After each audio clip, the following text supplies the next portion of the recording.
Good evening and welcome to another episode of the Scuttlebutt Podcast. How's everyone doing? Good evening. How are you, sir? I'm excellent. Before we get started, I want to thank all of our Patreon members. So just to remind you, we operate under a nonprofit. So please go ahead and click on the links, donate some money. Our goal is to send veterans to sporting events with, not by themselves, but with a mentor. Our main goal is stop veteran Veteran suicide. suicide. And September is Suicide Awareness Month. My dog and I, we signed up for a thing on Facebook.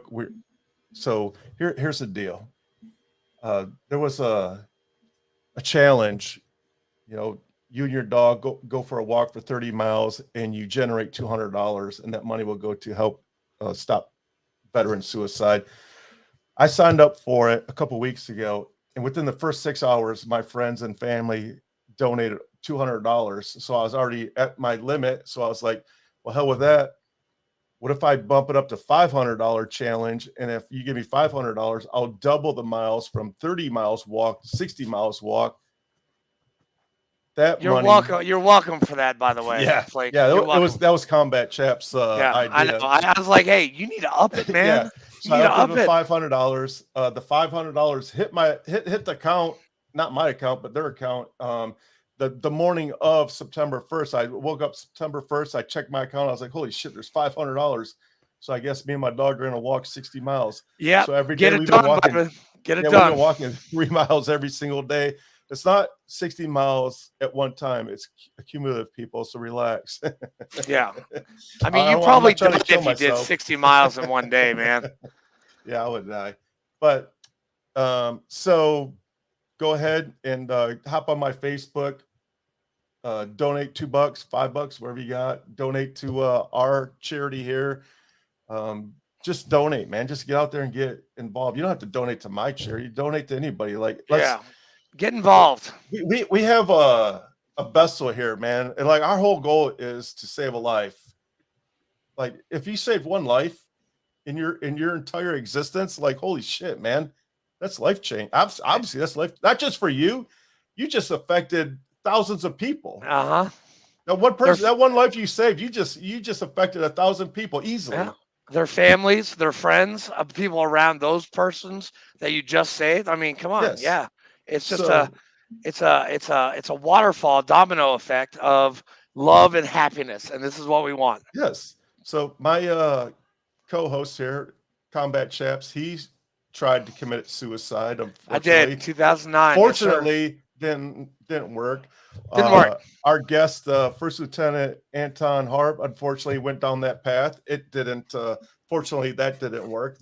Thank freaking Thank God God, for that. because this guy, dude, like guys at home, this guy, I've only known him for like maybe 2 seconds. 35 seconds. And dude, he told his whole story. I was like, holy shit. So, hey, sir, it's on you now, man. Who are you? Tell the people who this you is are. what we do. We get your life story before, during, and after. So this is your show, buddy, man. Man, go ahead and light it up. Light us up. Well, thank you for having me. My name is Anton Harb Jr. I currently live in Macomb Township, Michigan. I'm originally from Buffalo, New York. So not as much snow here in Michigan, but it's still not as warm as I'd like it to be. Correct. Grew up, pretty conservative family, raised Catholic, went to the Catholic schools, and when I was 16 years old, my story kind of really began to take a turn. I joined the volunteer fire department in my community. And I did that until I got into college and joined ROTC, was given an ROTC scholarship, and then 9/11 happened. And that's kind of where my story really began. I tell folks, I remember sitting on a fire truck on 9/11, as this young kid with no experience, waiting to get called in to New York City. Thank God that never happened. We were just a standby crew for to kind of help with the cleanup. Yeah. And that, at that point I was in ROTC, and that's really where my life took a turn, and I committed to this country. I graduated in 2004 with a criminal justice degree and was commissioned as a second lieutenant in the field artillery. I don't know. To this day, I'm thinking, man, I should have went and flown choppers or something. But I do love the King of Battle, right? It was something about those guns that just kind of shook me to my core. They're They very were loud. it was ironic about me. So I went to my officer basic course. It was September of 04. Graduated in March of 05, and I was the only guy in my class. I had deployment orders before I even left, and it was crazy because I don't know, people in artillery school, we ain't shooting no M4s or none of that stuff, right? I was just this 22-year-old kid right out of OBC. I didn't know a damn thing. And my initial plan was I wanted to go to Ranger School out of OBC. I was supposed to go to 3rd Infantry and on Fort Stewart, and they diverted me. Savannah, Georgia. Yeah. And I ended up getting diverted to Fort Lewis, Washington. And I was supposed to go to second ID at the time, who had just come back from deployment. And I had already had the deployment orders. I said, screw this. I want to go blow some shit up. So I walked into to I Corps at Fort Lewis and said, I want to deploy right now. And I got everything I asked for. That's awesome. They diverted me over to 1st Brigade 25th Infantry, which is now 2nd Cavalry Regiment, Stryker Cavalry Regiment. I believe they're up in Alaska now. And not only that, I wanted to go to 214 Cav, which was a reconnaissance unit stationed up in Talifar. And I got there 4 weeks later. I was on a plane to Kuwait. I actually landed in Talifar on my 23rd birthday. And that was like an eye-opening experience. Talk about not knowing your ass from a hole in the wall type of experience, right? Yeah. And they introduced me, said, these are my guys.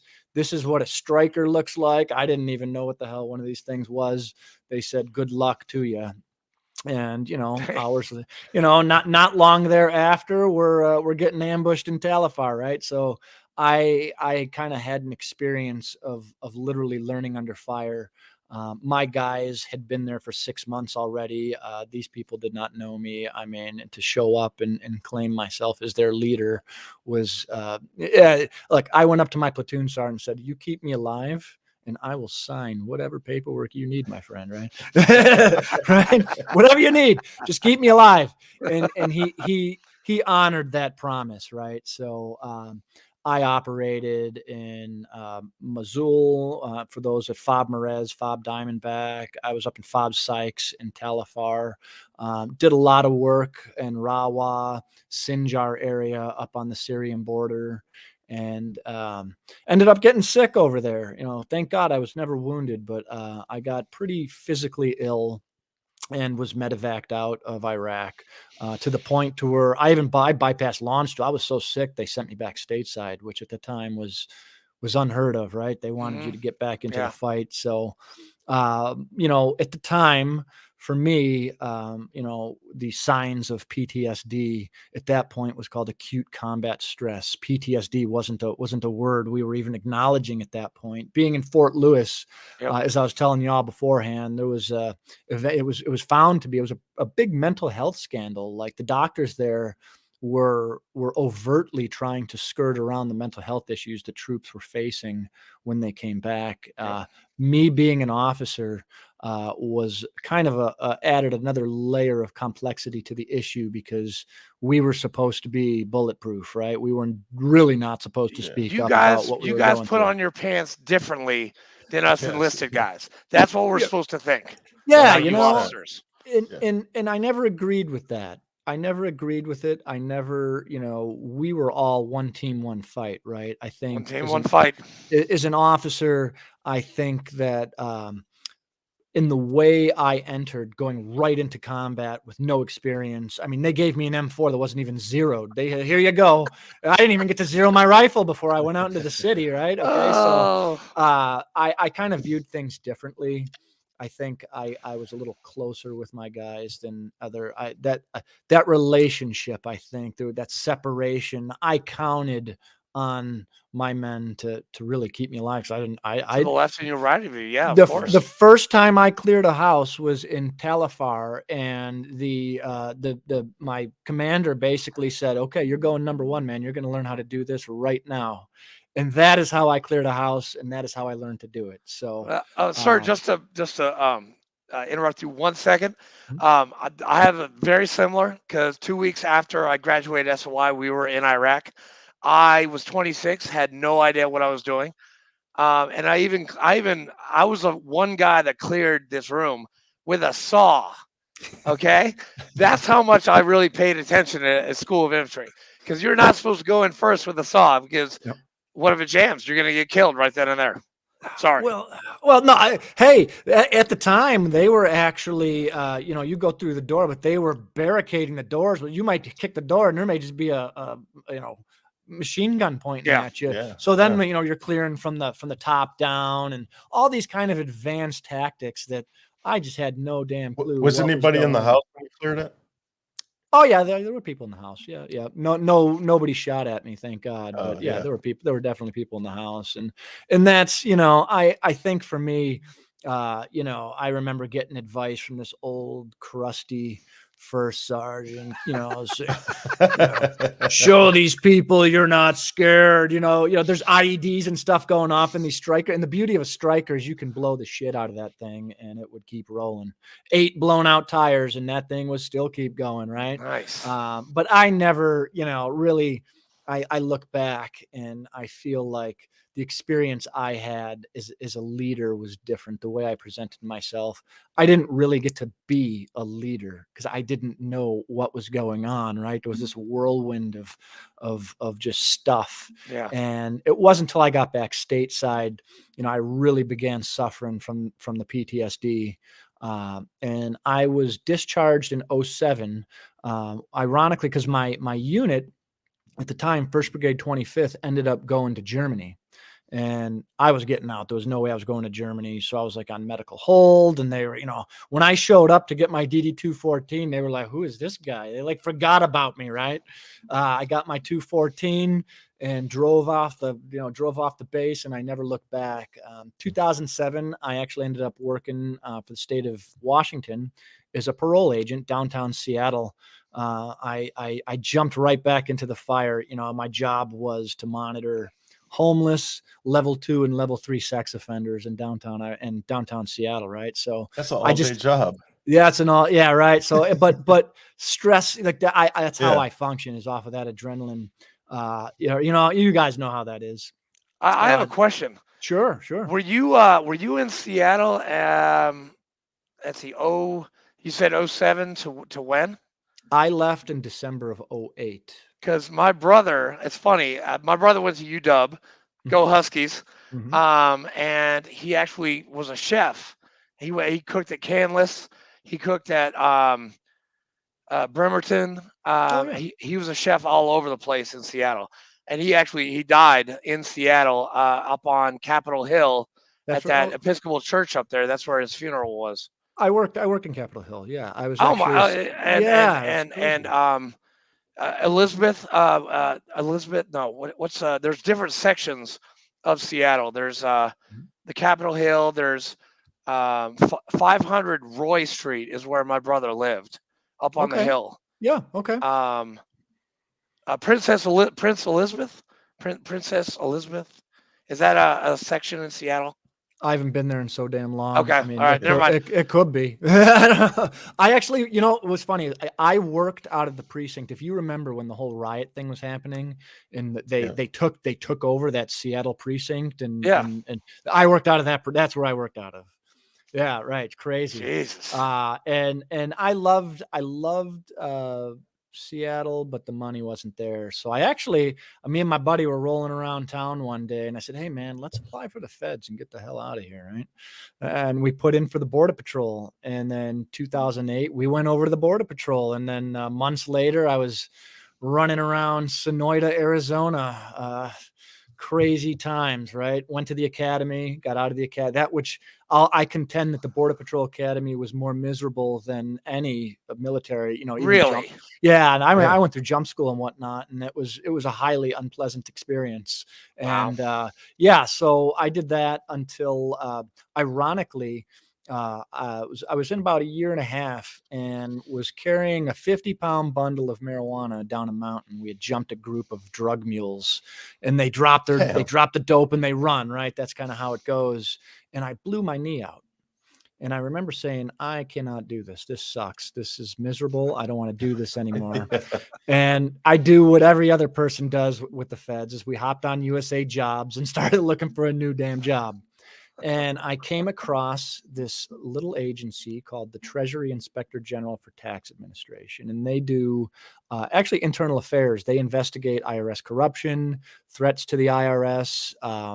And I applied, and it was crazy because there's only like 230 of these folks in the entire nation. And I applied, and I was a special agent with Department of Treasury. And yeah, so I went to move to Boston, told my ex-wife, meet me in Boston, pack her up. Right? Yeah, exactly. So went up to Boston. I ended up getting attached to the FBI Joint Terrorism Task Force up in Boston, and I worked domestic terrorism, sovereign citizens. If you've ever heard of it. So I was my specialty was sovereign citizens. You weren't up there for the Boston bombing? Well, yeah. Yeah. So I left. My partner at Treasury was the dude who ended up getting attached to FBI, who actually identified White Hat, Black Hat from the Lord and Taylor video. My partner was the one who identified. I left just before that happened. Holy shit. No way. Because what happened is ATF ended up picking me up. So at the time I was looking, I enjoyed Treasury. It wasn't fast paced enough. I really wanted to go after the violent crime, which is kind of where my heart lied. And ATF opened up this 24-hour announcement. And they had 20,000 veterans. It was a veteran-only announcement. In 24 hours, they had like 20,000 applications because ATF hadn't hired for like 5 years at that time. And I said, screw it, let's put in. There were only 24 spots in the nation. There's 20,000 people that applied for it. And they actually ended up only hiring 15 of us at the end of the day. When my academy class, there were only 15 of us out of all those people that could actually pass the polygraph and the credit check. And it was nuts, right? So I went to ATF, and they gave me all these choices. You can go to Fort Lauderdale and Miami and Austin, Texas, and Detroit. And I said, oh, what? What? They said, oh, yeah, there was all these nice locations. Detroit. And I said, okay, where am I going, guys? They said, Detroit. I said, shit. Okay. So I told my ex-wife, okay, meet me in Detroit, pack it up, let's go.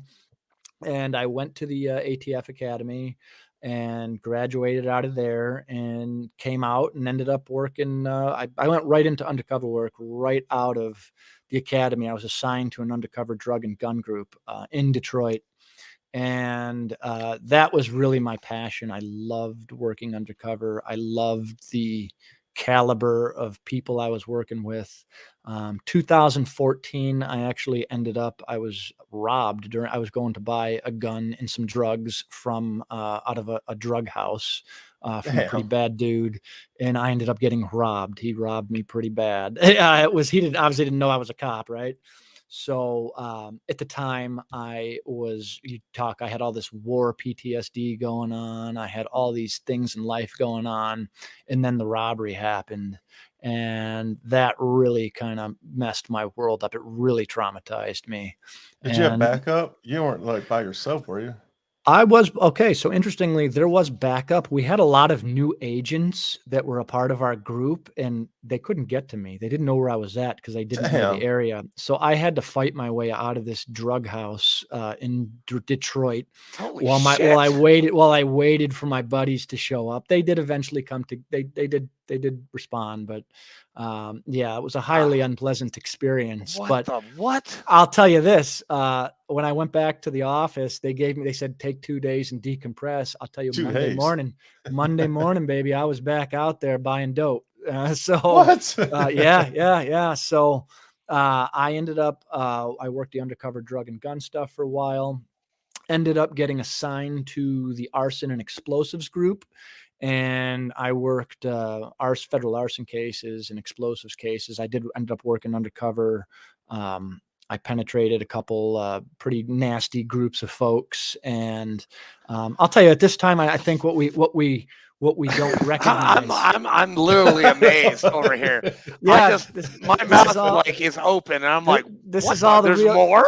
This is all the real deal shit. Yeah. So I'll tell you, this was kind of the culmination of my career. At this point, I'll tell you, we all go to the VA, right?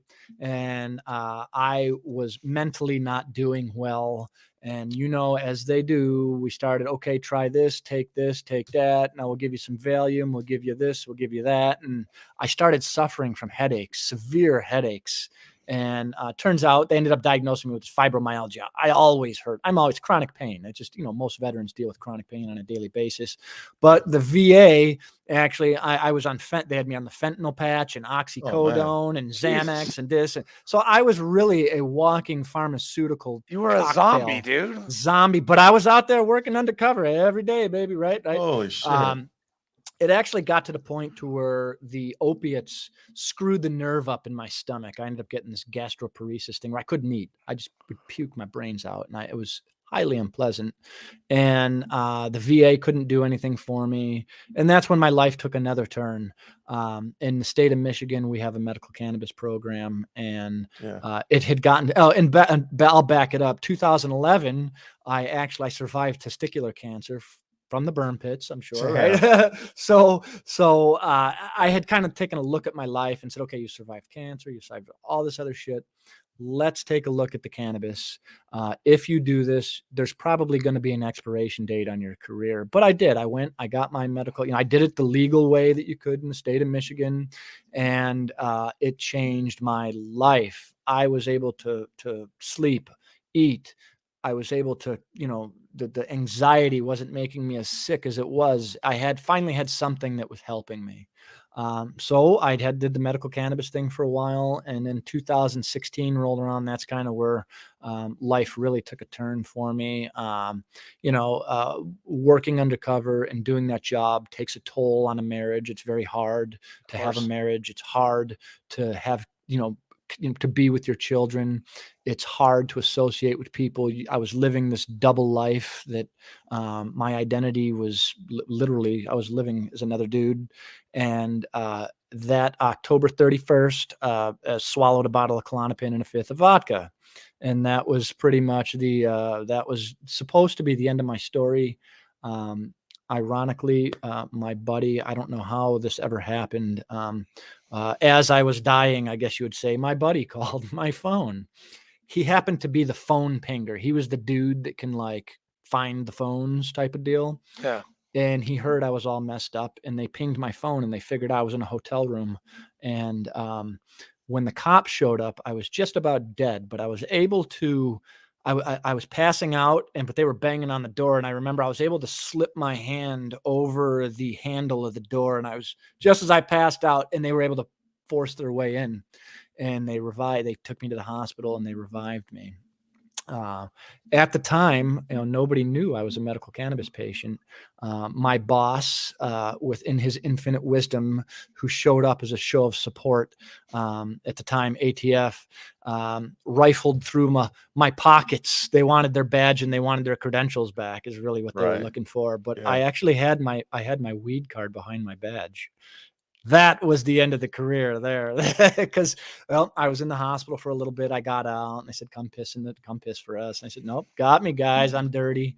And I wasn't fired or anything at that point. I resigned, and I ended up retiring out of there. And, and I think really life is weird. They don't tell you retired at, I was 2006. I was at 35, 36. They don't tell you that adjustment to life, because I had this service. I've always served somebody, and I've always done these super high caliber jobs, and now I'm a nobody. And I struggled with it. Yep. And for years, and it really hasn't been the last maybe 3 years, I've really gotten comfortable with things. I've connected with a lot of different veteran organizations, Creative Vets, who I know has been a very important. Wait. Creative Vets Yeah, in Nashville, Tennessee. Yeah. Richard Casper, all my. You know Richard? Oh yeah, I know Richard. Fuck yeah, I know Richard. Yeah, Dude, I know. That's where my life.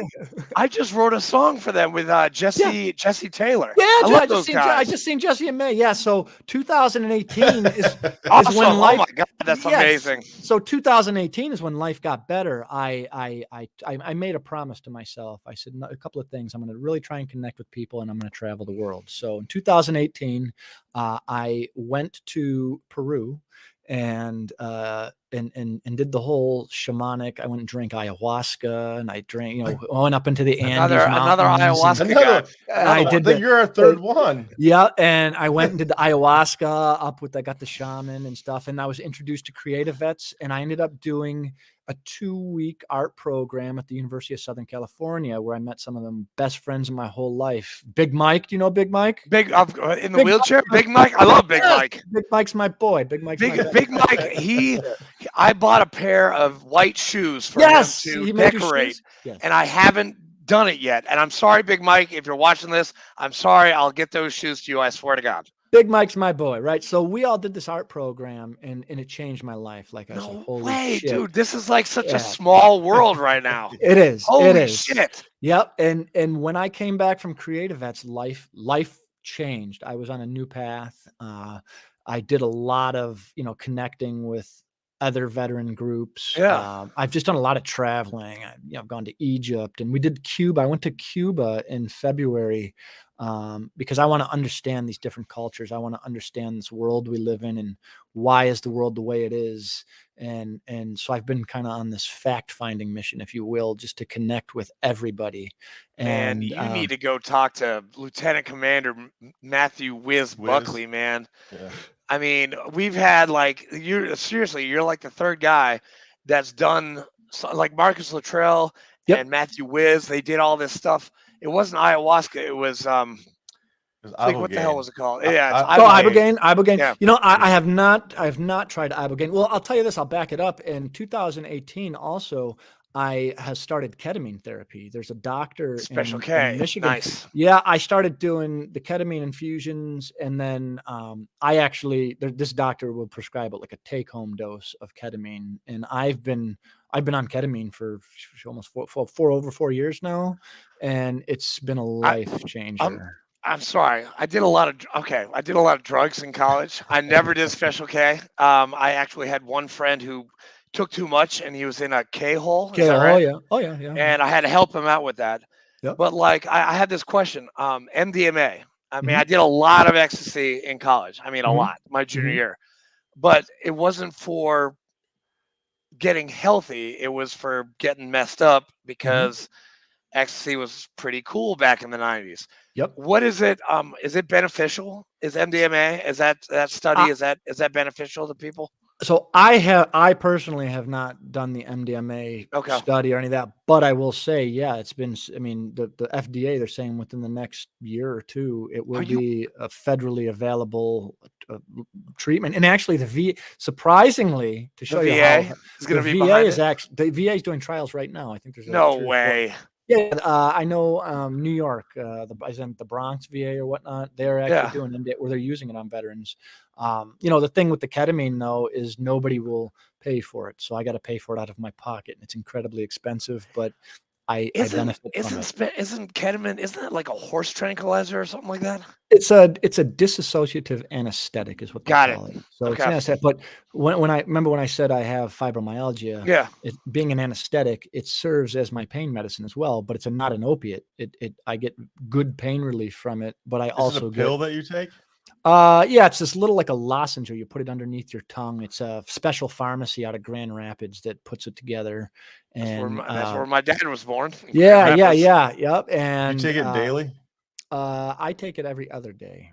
So not daily. And I'm lucky. I've never had any side effects from it. I've never had any bad anything from it. It's really been a beneficial. Wow. It's been a beneficial treatment.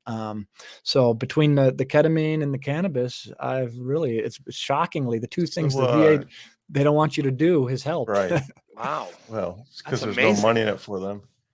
Right. Yep. So cannabis. Mhm. Michigan is cannabis friendly. So do you grow your own cannabis? I do. So the other thing that I've done is I'm known as the veteran weed guy here in Michigan. If there's anything to do with, I'm the veteran weed. If there is anything to do, I mean, at the state level, I do a lot of lobbying. I do a lot of, I'm very, very involved with cannabis here in Michigan at every level. And what I've done as a patient, I really connected with our patient community. And then in 2018, we passed it recreationally, our recreational law here in Michigan. And that was where things have really taken off. I've helped. There was a group of cannabis industry folks who I helped them start up. It's called Hero Project USA, which is one of the first nonprofits aimed with a cannabis theme. We don't give cannabis to veterans. We don't. There's no product or anything like that. But what the message we try and give is to help veterans, to create access, to give veterans, inform them and educate them on medical cannabis. The other thing I'm in the process of doing right now is we got a lot of veterans who I'm sure we all know who've been kicked out for cannabis possession or cannabis use while they're in the military. And then they get another than honorable, and then life sucks because they can't get the benefits, right? So, but there is this wonderful process from a law called the Veteran Fairness Act of 2016 that allows a veteran who has a diagnosis of PTSD or TBI to be reevaluated by the DOD to be upgraded to an honorable discharge. So part of the work that I'm doing now is we're putting into place to put together resources so those veterans can reach out and we can get them. We can get them a lawyer. We can get them somebody who knows how to put the packet together to get them submitted to DOD to get that discharge upgraded to an honorable so they can get those benefits that they deserve. I got a couple of people that probably need to call you. Sure. Yeah. That's what I see here in Michigan now is veterans have been left in the dust, really. Yeah. And right now, I'll tell you this. So when we passed our recreational law in 2018, we actually set aside $40 million in excise tax. So people, when you go and you buy a cannabis product, there's an excise tax attached to that purchase. And as a state, the people voted to put the first $40 million of that aside for research, cannabis research in veterans to decrease the suicidal rate of veterans among our community. And so they gave $20 million last year, and it was $20 million this year.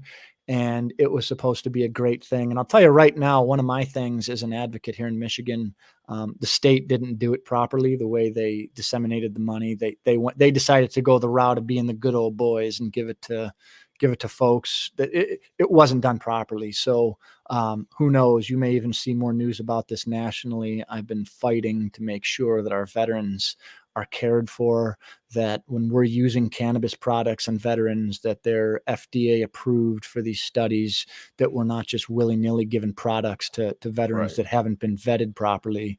And that is where I'm at. Yeah. I mean, I've been working with lawmakers. I've been working with our advocates. I've been working with the lawyers, the doctors, the academics, and the media, and trying to put this together to call the state of Michigan out to make sure that they do it properly. And this is something over the past, even just few days, it's really taken off. Can you come down to Tennessee and talk to some people down here? I was just down there in May. I love Tennessee. I want Hattie B's, man. I got to get some hot Hattie chicken. B's on Broadway. Yeah. I got to get me some hot chicken. I'll drive down just for the hot chicken. Next time you're down here, you gotta let us know. Come and visit. Semper Sliders on Music Valley Drive. Yep. It's owned by a veteran. Marine veteran, great friend. We just did a suicide prevention hike on Saturday. He was the lead coordinator for the Irreverent Warrior hike. It was awesome. It had 250 veterans marching around Nashville. I did half the hike with my buddy Matt, and it was awesome. And when you come down to Tennessee, you better give us a call. I would absolutely. I love Tennessee. All my buddies Sal Gonzalez, Steve Cochran. Wait, those are my wait. boys. Those are my boys. Dude, he just played Saturday night at Heroes Den. How do you know Sal Gonzalez? How do you know Sal Gonzalez? Sal and I met through Operation Cherry Bend like 4 Oh, years ago. Cherry Bend. Yeah, he's doing that. Yeah. He was just at my house. He did a speaking thing down, and he was just at my house. Dude, he just played 3 hours at Heroes Den last night, and I was the one that gave Sal his name to the owners of this restaurant. It's for heroes, for Leos, for firefighters, for EMTs, and we go there. It's owned and operated by veterans. Sean, the owner, was Army. He has some top secret clearance. He won't even tell me like his birth date, but his wife Rosa is 118th Air Wing, and she's still way better looking than him. And way better, yeah, Rosa, you're way better looking than Sean. He's just ground up meat, man. That guy needs. Yeah, no, we're all Sal is my very good friend. Sal, dude, I've known Sal. We've known Sal for I've known him for 5 years. I love the dude. Yeah. Steve Cochran too. Steve Cochran. He's actually staying out in Waterford. He's like 20 minutes up the road. Well, he's up in Michigan right now. Yeah. He's like 20 minutes up the road. Yeah. Wow. So Steven comes back, I think, on the 20th. Yeah. And he's got a show on the 16th. Yeah. And then he's coming back, and then I don't know if he's told you what he's doing, but I'm not. He's oof. Man, Cherry Bend, awesome. Is it an event in Michigan? Yeah, no. Actually, Operation Cherry Bend's an event down in Wilmington, Ohio. It's on the Pheasant Farm, and it's my favorite that's where event. Stephen Cochran's going. Steve. He's playing. Sal Sal's going to play too. Sal was just talking about it on Saturday about going to Cherry Bend because he's done it like 3 years in a row, right? I think he's done maybe. He's done more than that. Okay, 5 years, maybe even 6 years. Yeah, Sal. We have a blast. I love that event. I helped him move out of his old house into his new house, which he lives like 10 minutes away from me. Yeah. I know. Everybody kind of lives close down there. Yeah. Steven is Walter Hill, right up the road. Sal is across town. Yeah. I mean, you probably know Chris Turner. I do not Stop know 22 Chris. Guys like Brian Romans. I have met him. Yeah. Okay. Yep. Brian is all these guys are members of our VFW post. Yeah. So we are very tight, and whenever we need music, we call them. Oh, of course. For anything. They put on a good show. I love it. They put on a great show. Yeah. And Steve and Cochran is my boy as well. Dude, he's a trip, man. He was the junior vice commander last year. Yeah. I've made it's funny. All my friends really are in Nashville. A lot of them are in the Nashville area, and I'm up here in Michigan. But I've made connections kind of all over the country now, and it's just trying to continue the work. It's really, it's like it's a circle, man. It is, especially in the 100%er world, where you find the veterans who we're retired, right? Like we all meet each other at all these different events, and a lot of these veteran organizations are a lifesaver. I mean, a lot of the therapeutic effects of the camaraderie with the veteran community comes from those events because, I mean, when I bitch about the VA, I can't even get them to call me back for a mental health appointment, let alone obtain services. Like we're talking crickets, right? Like the atrocity, if you will, that is going on within the VA mental health system, if you will. Yeah. They flat out turn me down. Dude, Anton, to be very honest, dude, have you ever heard of Save a Warrior?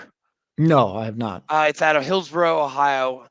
Basically, it's like a combination of ACA, AA, CBT, meditation, equine therapy, ropes course, and they do it all in 72 hours. But you have 500 days after you go through the cohort to get yourself right. I haven't been on medicine since last June. Like I was good for you. Citalopram, trazodone, mirtazapine. I mean, you name it. You were talking about zombies. I was a zombie for like 5 years. I don't take any meds anymore. It's shocking. I look back on a lot of, and there's really periods of my life I don't remember. Like I tell people, they're like, "Do you remember when?" And I go, "No, I do not." I apologize, whatever it was. It's just some of, and I was I was a law enforcement officer, and I didn't even realize how sick I was. And it wasn't Right. because of morals or integrity or any of that Yeah. stuff. It was because they altered my brain chemistry to a way that Yep. was just made me not even really human to a They certain had me point. on citalopram for like 9-10 years, and then I Mhm. finally got, I got unplugged.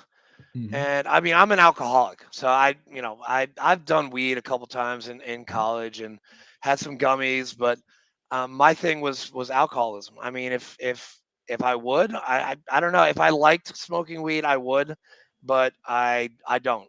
And no And no offense to you or any no, of the no. cannabis users. This is a tool. This is an option. It's not for everybody, and Yeah, it's not meant for everybody, but it is an option, and there are folks who could benefit from it. yeah, And no, definitely. it's about educating people. It may not be there's hey, if you have high blood pressure, if you have certain things, it's not just this fail safe product that Yeah. can't hurt you, right? There are things that can have adverse Yeah. effects on some folks, but educating them so they know about these tools is more important to me than actually advocating for its use, if Well, that this makes right sense. here, I mean, with you and Wiz, and who's the other guy? It was Uh, Lieutenant, uh, Smurf, yeah, Smurf, Smurf, Smurf Lieutenant, and Wiz and Lieutenant you. Gill. You guys, I mean, I'm sitting here and listening to you guys, and you are educating with all these interviews that we've done. I'm more educated than I was like 5 years Yeah. ago. I Yeah. mean, it's amazing. That's what it's about. At the end of the day, it's about education and advocacy because, So what else Yeah. do we have? Anton, my sister and her husband own a weed farm in Michigan. I have to get you connected with them. Oh, yeah. Where in Michigan? Royal Oak. Oh, okay. Yeah, Royal Oak's like 20 minutes up the road. Yeah, Yeah. absolutely. Yeah, anytime I can Yeah. help. I do monthly meetings with the Cannabis Regulatory Agency. I was invited into what's called the Consumer Connection Group, so I meet with all the politicians and bureaucrats, and really I've been the voice of the veterans, and they're listening. I have the one thing I have that nobody can take from me is my big mouth, I say, right? And I use it all the time. So when's this going to go federal? I think personally, It's hopefully not. within the next couple. No, it will. It will absolutely. But you know what? I'm going to give you this perspective. Everybody keeps asking about when is it going to go federal, and I kind of say, do we want that? Is that really what we want? Legalization is great, and at the end of Yeah. the day, nobody should be put in prison for possession of a plant. Right. But the way our process works right now is when they keep talking about federal legalization, they're not doing it properly. And the information, you have a lot of these elderly, old school lawmakers Yes. who don't have the ability to have the perspective Right. that's in the best interest of the people. I say before the next election, I believe it'll be legal personally.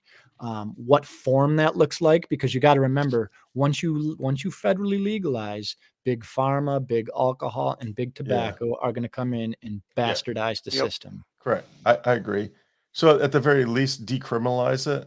Yes, So I say decrim. Yes. Yep. Yeah. I agree with that. Wow. I have a bag of weed in my pocket and I get pulled over, or somebody rear ends me. I'm not even doing nothing wrong. Somebody T-bones me. The police come and investigate. I have a bag of weed in my pocket. I'm going to jail. I didn't even Yeah. do anything wrong. In She hit me. Tennessee, yes, definitely in Tennessee. Yeah. I know countless veterans this has happened to, and it's tragic and disgusting. And I think that even as a cop, as a guy, as a Fed, I never As a agreed Fed. with marijuana policy. Everybody in my family smoked weed, but growing up, it was like I was the only guy who didn't. And I never seen the ill effects, the reefer madness that people kind of tout. Like, it wasn't something that I observed. And on the border, I'll tell you, on the border, the narco trafficking that I witnessed, the fact that weed was this commodity in this violent criminal organization gave it a bad name, right? And it wasn't necessarily the cannabis that was the issue. It was the shitbags trafficking it that were Right. also trafficking human beings and doing other horrible shit. So I think we need to look contextually at what this really is and what the harm is. You asked me if I grow. I absolutely grow. In the state of Michigan, every household with an adult over the age of 21 is free to grow 12 plants. If you're a medical patient and you're called as a medical caregiver, you can grow more than that. For me, growing my own medicine, the therapy behind working with the plant is just as therapeutic as using it. So, and it's an amazing relationship. Dude, I mean, you got the gardening in there, you got the music, you're taking care of a plant. We've got a nonprofit here in Tennessee, and I'm not going to give you the name right now, but he does that, and not with the marijuana, obviously, but I have a question about growing. He builds gardens in the back of veterans' and they're backyards. amazing. I got one in the back of my house, and he built it for me, and I go out and I take care of it, and it's very therapeutic. It's awesome. 100%. I have a question. So you're allowed to have 12 plants. Say I live in Michigan, I have 12 plants. What are the chances like the neighbors are like some neighbor kid's going to hop over there and like hack them down and steal them? Like, is that an issue? Oh God, Croptober's coming up. Oh yeah, Croptober. Yeah, I got a name for it. Damn. Look, in Michigan, you have a very I grow indoors. I don't grow outdoors. The law allows for you to grow either indoors or outdoors. There's some rules, locked facility, but there's absolutely people get ripped off. That's why I don't recommend growing outdoors so people don't steal your shit. Yeah, absolutely. It's a problem. That's what I was thinking. Like, if you're allowed to grow 12 plants, I'm pretty sure they're not going to last 2 months out there. I mean, I will say this: it's become so prevalent that everybody does it, type of a thing. Yeah. Like, I live in a very affluent community, and you would never know. I'm respectful of my neighbors. I make sure you can't smell. You can walk into my house, you would never know I grow because I've made the investment. Yeah, absolutely. I mean, everything is above board and within the law. And I will tell you this: even though I follow the law to the T, I still feel like I'm doing something wrong. And is something it's been illegal. It's been like taboo for your entire life. Absolutely. And that is something we need to, as a society, even if you don't agree with it, you need to realize this is the will of the people, and this is what we voted on, and it must be respected. Fleek, where did you find this guy, man? Who gave you his name? He is dude. He's like one of the coolest guests we've had on the show.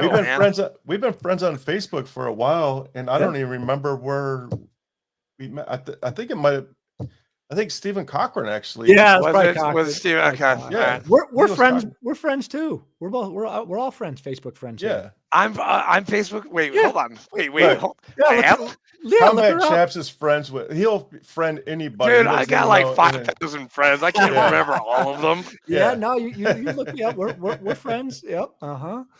I do my posting on Facebook. That's kind of instead of reading the newspaper. Shit, we are friends.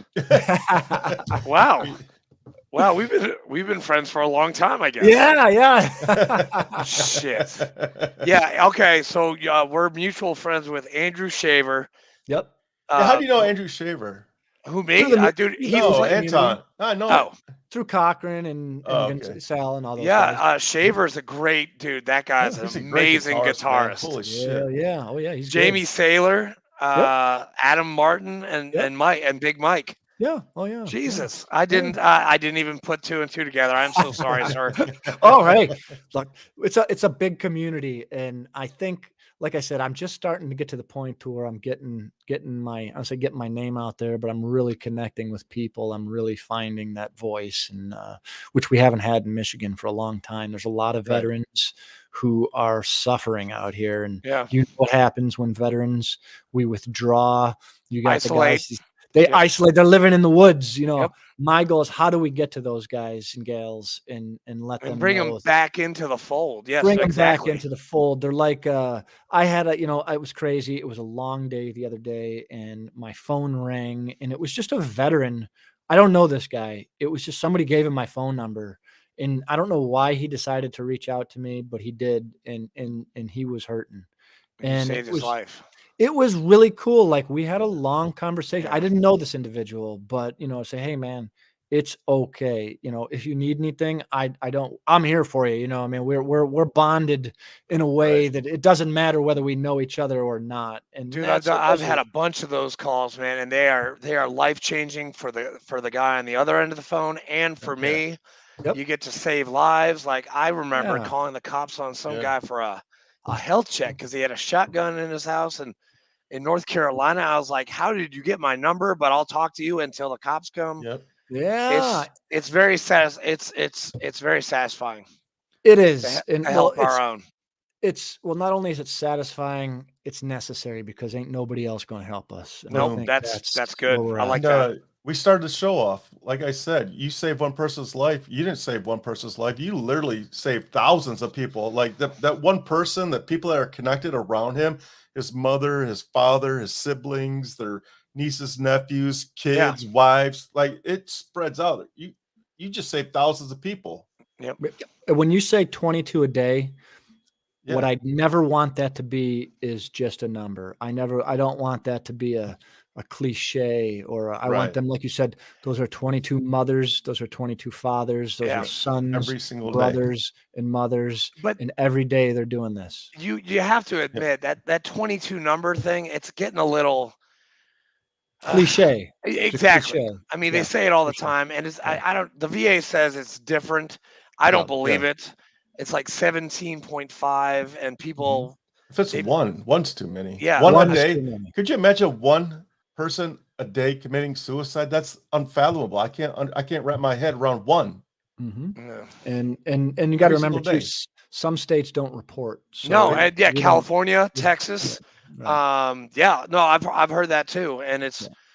it's crazy. It is. It's a I mean, we don't even have the travesty. real numbers. We're Two of the never probably biggest gonna have. states in the union, by Yeah. the way. Yeah. They're not even Not reporting. So not the reporting. number's it's probably a number that we really wouldn't be comfortable with. Yeah. Right. And it's sad, and it makes me sick. But here's the thing is, I struggle still too, right? And We I know everybody, It we stays with you struggle. for the rest of your life. You just You have to do. manage it. You have to manage it, and Yep. some days are better than others. But It's not pink clouds every day, man. I'll tell you that. no, it is not. It has been, usually for me, the fall is the hardest time. That's when I had attempted suicide in October. Like, I'm getting to the point now where September, October, and it makes me scared. I go, oh shit, I know what's Yeah. coming, and I'm fucked up until April when the sun comes back out. Yeah. And it's tough, but yeah, you get through it, right? What's your goal? Are you staying in Michigan? You moving Um, out?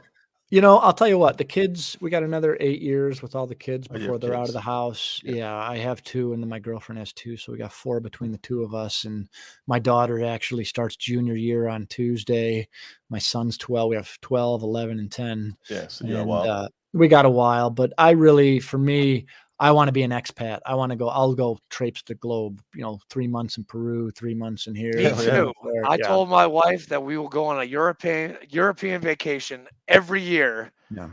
after June 30th. I travel, when I can. And even that's tough, because there's been times where, I was supposed to go to Croatia last September, and I got on the plane and had a panic attack, and I had to, trip was canceled. I couldn't even breathe. I had to get off the airplane. So the Oh, damn. PTSD angle of things really still messes me up, It even though puts a damper on some things, it and really affects things. So, but I hate you going try. to New York City because it reminds me of the city of Ramadi in 2006. Like, I get panic attacks. I haven't been to New York in forever, and yeah, it's just some places they have that lingering bad memory. Yep, absolutely, 100%. Yeah. Well, the Wow. military does a great job of building people up to fight wars, but they do a And terrible then not job to yeah. break them down to send them back home. It's a promise. It's a false promise that was made Yeah. to all of us, and it's a Do- false promise that's been made for hundreds of years, really. Do officers go through like the enlisted? We had this in the Marines. We call it steps and taps, separation and transitions. Do officers do they have that same thing? Like when you're about to get out or lose your commission or resign your commission or whatever it is? You know what they did for? I do believe there is something. I will tell you Okay. when we came. You know, it was funny when we came back. I was medevaced out, and my debriefing essentially was the chaplain coming in and saying, "Hey, if anybody here cheated on their wives, keep it to yourselves." That was literally the advice. That was literally the advice I got from a From a chaplain. chaplain. That was Would my never say military. That was my military Combat debriefing. chaps. I shit you not. I'm not exaggerating. No one bit. way. That Really? it was literally a spiel of save your families, suck it up, and move forward. And when I left, Oh, that's terrible advice. when I left the military, I literally I got my 214 and drove away. I didn't out process or anything. Like they did it for me. I didn't do anything. So I was Wow. provided no resources. You still have your cat card? I have the 100% card that they give you. The blue one, right? No, it's orangish. Is the it pink orange? one? Whatever, Yeah, the okay. DAV. It's a The indefinite Yep. you get on any base. I have that Yeah. too. I call it the Dependa card because it's not the retired card. Right. It's the Dependa Yeah, card. and like I said, I ended up even it was I got out in 07, and it wasn't until 2015 that they actually ended up going back and retiring me. I was put on TDRL, and it was this whole thing because they screwed me over, but it took them years to figure it out. And I'll tell you, my 214, I never went back and got my 214 still says disability existed prior to service, and that was wrong. In 2015, They came back and retired me. I don't even know the process to get the new. DD, it's you know what I mean? it's a DD 215 that you make your changes I to was your like, DD 214. I said, I don't really give a shit. Yeah, I I got know, the thing yeah, for the. It was like it doesn't really matter to me. But the the OTH and getting those guys helped. Yep. I mean, that is a huge thing because that OTH. I mean, you can't even get into the VFW with an OTH. Right. And I'm going to change that here, at least here nationally, if I can. But are you in the VFW? I have to ask. I am not in the VFW. You should be. I am not. Here we go. Hey, I'm a national recruiter. I have to ask. I'm sorry. I should. You know what? I just had this. I did this golf thing with this PGA Hope, which is in Buffalo.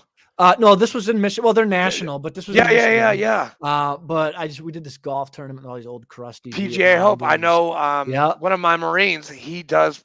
Actually, this is really funny because he and I served together, but he lives in Buffalo, New York, and he does PGA Hope up there. They do it. It's a national thing, Yeah. and these old Vietnam guys, you must come to the VFW and drink with us. And I said, yeah, maybe, man. I think that's our generation. We just kind of. Hey, you need to come to our post because we don't have a bar. We just go there and do community service and we help our community.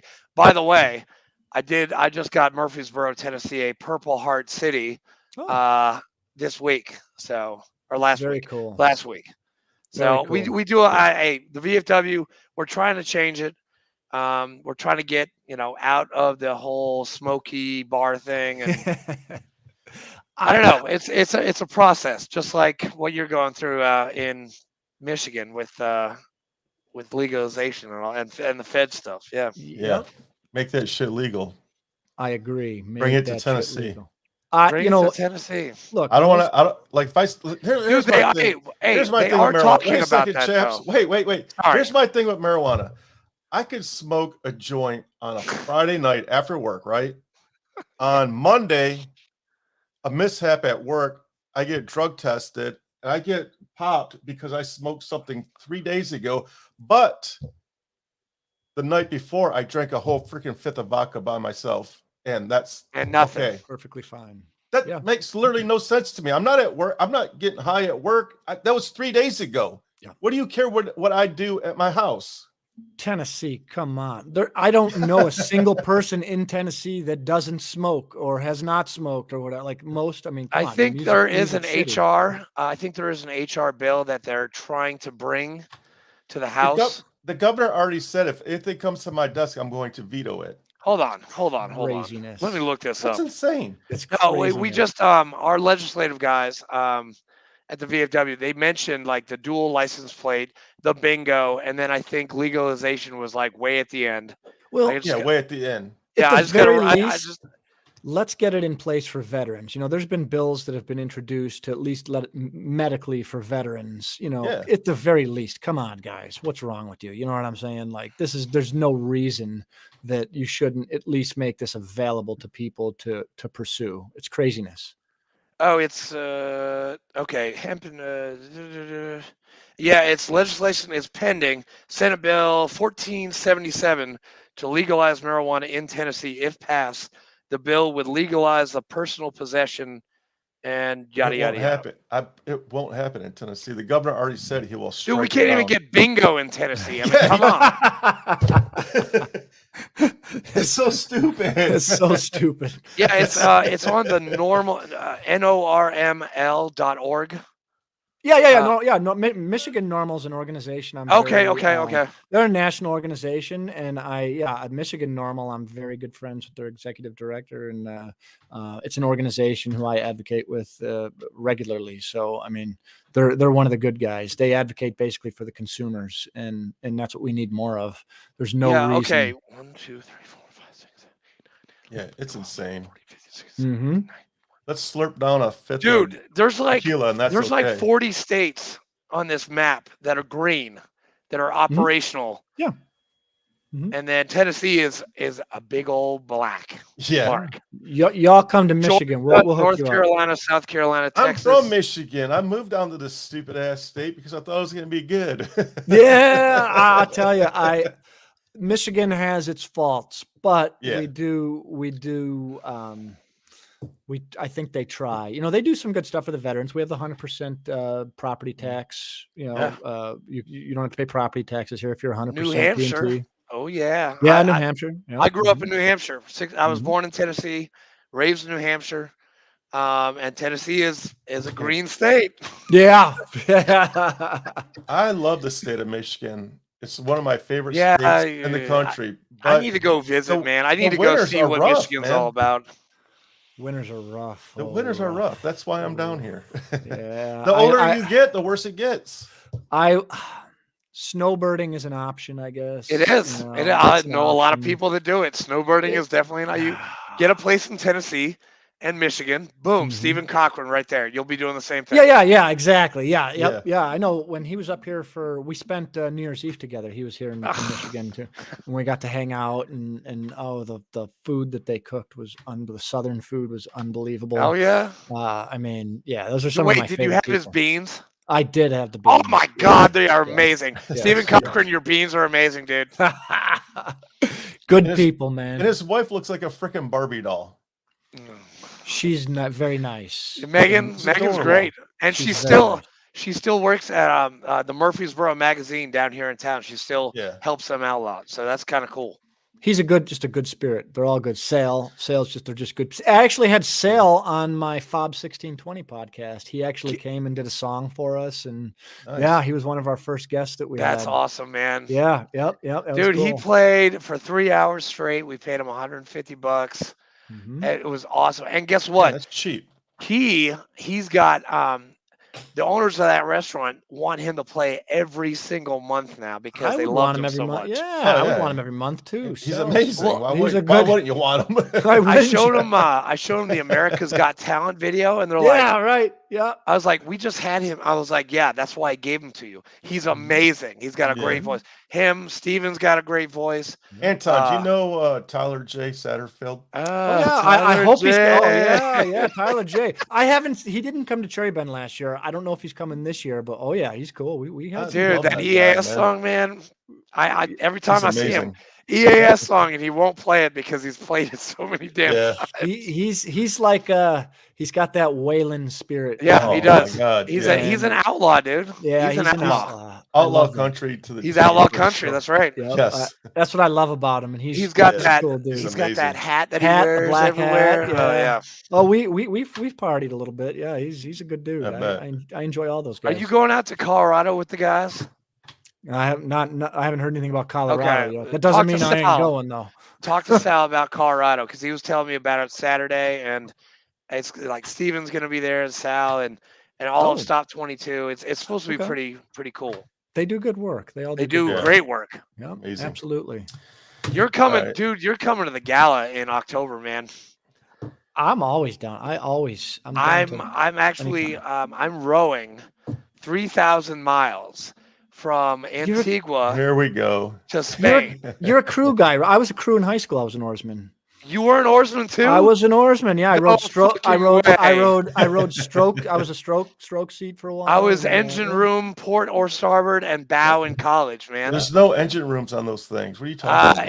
It's no, they call it the engine room because you're Is not it the stroke, diesel? you're not the bow. Yeah, So you're like in the middle. That's the engine room. yeah. We were in. I remember Where did you nationals. row? Buffalo for Canisius High School. We rode nationals, the whole deal. The only thing I didn't get to row in was the Henley, and I wanted to. I but rode couldn't do Henley it. in 1994, baby. Yeah, I didn't get to row Henley, but yeah, I was I rode at a loved it. boarding school in Massachusetts. I Mhm. rode at Brooks, Okay.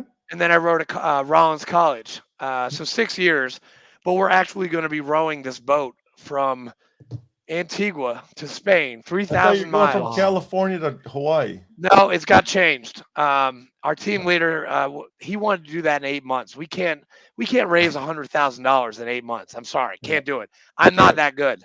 So now we got 2 years, You two can't hundred train thousand in 8 dollars. months to row Mhm. Dude, 3,000 I will, miles. dude. Hey, dude, I erg 3 times a week. Oh, Oh, yeah, I know. good for you. I don't I miss hate that. it. I can't stand it. I hate the erg. I like water training Mhm. instead. But you were at what? Starboard, port? I rode. I was Or, actually. I could do both. I so was. me I was too. actually. I Yeah. was like. I don't know what you'd call that. Multi whatever. Ambidextrous. You're an ambidextrous rower. Yeah. I rode shit. I think I rode 3-seat for a while. I rode stroke. You name it. I did it. Yeah. Dude, I love. I my goal. I wanted to row for West Point. Was why I was doing it.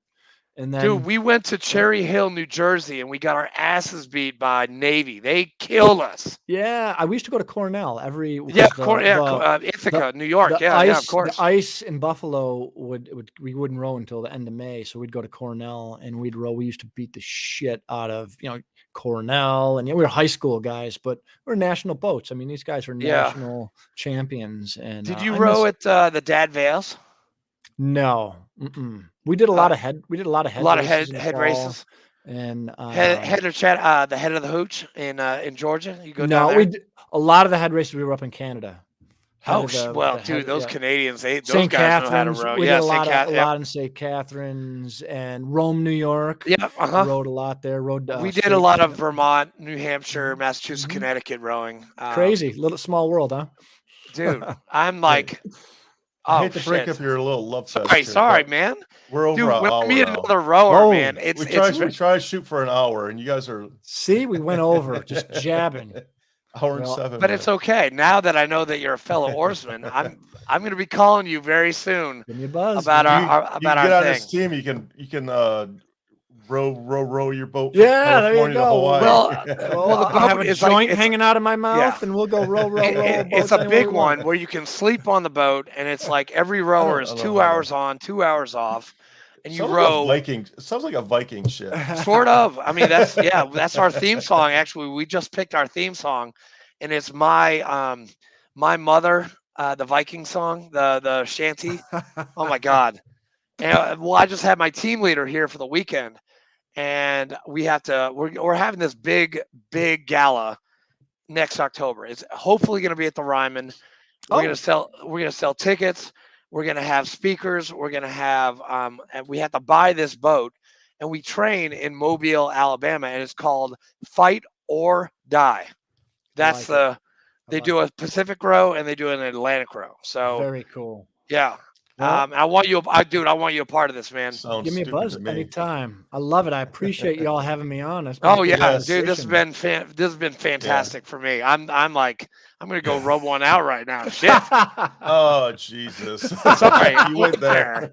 What are they gonna do? Fire me from being No, chaplain? no. You're a chaplain, bro. You can't talk like that. What are they gonna do? Fire me? Probably. All right, we're gonna wrap this up, man. All right. Sunday Damn. night. That Anton, great, thanks for joining us. yeah, great talk, Anton. Everybody, click on the YouTube link, subscribe, like, and subscribe. Help us get going. We'll see you guys next Sunday. Yeah. Peace, everybody. I See you guys. appreciate you. Peace.